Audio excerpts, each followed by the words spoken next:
Hi everyone, and welcome to this week's edition of Equination.net's Training Tuesday. I'm your host Jacqueline, and let's get started training some horses. So we're in the final week of the season, so if you're new to Equination, this is a pretty busy week, and if you want to pick up some diamond in the rough horses, you will probably be able to have a good pick on the Buy a Horse page, which you can get to just clicking on the menu button, Horse Sales, and Buy a Horse. In there you can actually filter through and find just horses that are in the EQ stable. These horses will all be for sale for $110, and you'll be able to find some pretty good horses because during this week a lot of stables have sort of got the last starts into their horses, and now they're starting to make room for moving over their soon-to-be 2-year-olds into their main stable. So there'll be a lot of stock sort of going up on the sales boards, so definitely keep your eye out. It's a really great time to pick up some good horses, even if you're an existing player and you just want to get some more money makers in your stable, or maybe find the next graded stake winner, who knows. Definitely check out the sales because there will be a lot of good horses going up there this week. So with that being said, let's jump into training. So I have a horse entered into the World Cup this Thursday. I'm just going to take a quick look at this guy and see where he is. Now, had I logged in earlier, I probably would have given this horse a jog, but because it's Tuesday, the stake race is on Thursday, so that means I'm only going to have one health and energy regen between now and then. So if I were to give this horse a jog, which is what I would like to do, it would knock down his health and energy to about 17-17. So at best, he might get back to 19-19, but at worst, he'll only be 18-18. And I'd rather him be 20-20 with a little bit lower form than have potentially 100% form and lower health and energy, because there's also no guarantee that a jog is actually going to get him to 100%. It could keep him where he is. He could go over the top and actually dip a little bit. So I'm just going to leave him alone. I think he's as ready as he's going to be. Hopefully he'll give a little better performance than his other 2 graded stakes this season and actually take home a check. But we'll see, and good luck to everyone else who's racing in the graded stakes this weekend. So with that, I'm going to pop over to the training center and get started here. So I'm just going to auto select all the horses and zip through here pretty quickly. So here's one I've been hoping to show you actually for a little while. This horse is recovering from an injury. So what I do with these ones when they're coming back off an injury is I give them 2 furlongs handily workout just to get started. And that'll help really bump up that form quite a bit because he's sitting at 17% right now, which is pretty low. After that, I'll then move into giving 4 furlong handily workouts until his form gets up to about 80% where I can then, or higher, when then I can switch to a breezing workout. So we'll start with 2 furlongs handily there. 77% form, we're going to go handily. He'll have really high IR and probably need to, she will have high IR and probably need a jog after that, but we'll be in good shape to run following that. This horse needs a jog, bring down that IR. This one needs a handily workout to get that form up. I'm going to stick with a jog for this horse. 38%, that's pretty low, so this horse definitely needs a handily workout. This one, 78, I'm going to opt for handily on that horse as well. Handily here, this horse here is also coming off of an injury, so we're going from the 2 furlongs to the 4 furlongs, and that will help get this horse a little bit more ready to run as well. And then this horse, we're going to give a jog to drop that IR. Pretty light day of training today. I'm going to zip down, train these horses, and away we go. So this horse now, we're going to enter into a race. She just ran a huge second in a graded stake, and very impressive race that she had there. So now I'm going to look for something good, firm, or yielding, preferably, if possible. There's a listed stake on Sunday, so I'm going to opt for that and throw her in there. Next up is Dr. Pepper. This one likes muddy, fast, and good.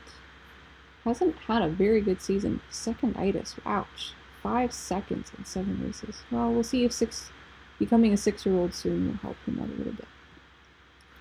So let's see what we have coming up. I'm just going to stick him in this listed stake on Saturday and see how he does. So nitrogen, pretty good increase from that really low form off of that 2 furlong handily workout. We'll shorten back, or stretch out to 4 furlongs next time and keep that going. As suspected, very, very high IR. This horse is going to probably need a couple of jogs to bring that down, but then she'll be ready to run. Sage Corsage, going to put this horse in a race. Fast, slow, sloppy. This horse has been struggling a little bit this season, just with the competition there, but we'll see how next season does. Sometimes it's hard for them when they switch from 3 to 4. It's a pretty tough class, the 4 and 5-year-old class. So this horse is looking for soft, firm, or yielding. Let's see what we can find. We have firm on Saturday.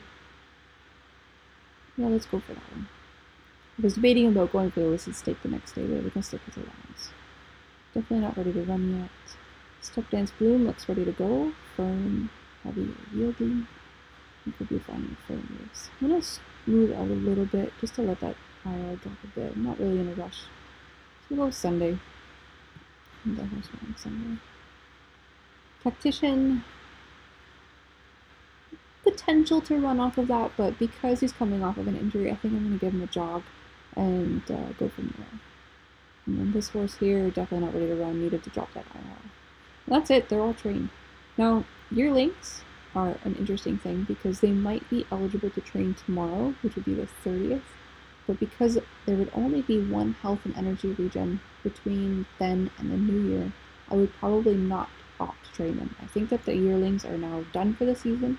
I'm going to wait so that first thing on Friday morning, I can pop them into my main stable if I have room. Good luck with that. And give them their first workouts. Now, when you are getting ready to work out your horses, your 2-year-olds, for the very first time, there's a couple things you need to know. First of all, you need to move them in your main stable. So you can do this by going to My Horses and Move a Horse. From there, you can move your horses into your main stable, your 2-year-olds. This can only be done after the new year, once they have actually turned 2. And it's recommended that you have enough stall space. You could potentially go over the stall space. I believe we made an update to this. I'm actually going to open it and I need to actually check if I updated the verbiage. No, you need to have enough room to accommodate your new horse. There was a feature request for this, but I don't think that we went through with it yet. So you will need to make room for those horses to come over into your main stable, which can be a little bit challenging. So I wish you the best of luck with that because I know I'm going to struggle with it on Friday myself. But we'll see how it goes. Anyways, once they're all moved over into your main stable, my recommendation is to go to your training preferences. Set the health and energy to whatever you're comfortable with. I like 2020, just my preference, what I'm used to for all time. Age, I'm going to select 2-year-olds. And then one of the handy things that we have in here is surface. Now, for surface, I will select dirt only to start, and then I'll switch to turf only. And the reason why I'm going to do this is because now when I select this, it's going to filter out all of the other horses. So it's only going to show me the turf, only going to show me the dirt 2-year-olds that I have. So when I give them the first workout, I know that their surface that they're having their workout on should be dirt. So what I always start my 2-year-old with is a 2 furlong handily workout on their preferred surface. So I'll be able to go through, set them all to 2 furlongs handily, make sure they're on the dirt, and train them. And then, once I'm done training all the dirt horses, I'll then switch to the turf only. Now, this is where you need to update the surface with the workout because it will default to dirt. This way, you'll know that all the horses you're training are turf, go in, select turf for all the workouts, and then you're good to go. So that can definitely help get them off on the right foot with the right surface. If you do accidentally train a turf horse on the dirt, it's not the end of the world. You can always change later. It's not going to have a detrimental effect to them. They're not going to have a bad training session. Their rating might not be as good as it could have been on their preferred surface, but it's not going to impact them negatively. So don't worry if it does end up being their wrong surface. But anyways, that's something that I find helps quite a bit when it comes to training 2-year-olds, at least for the very first time, just to get their surface set.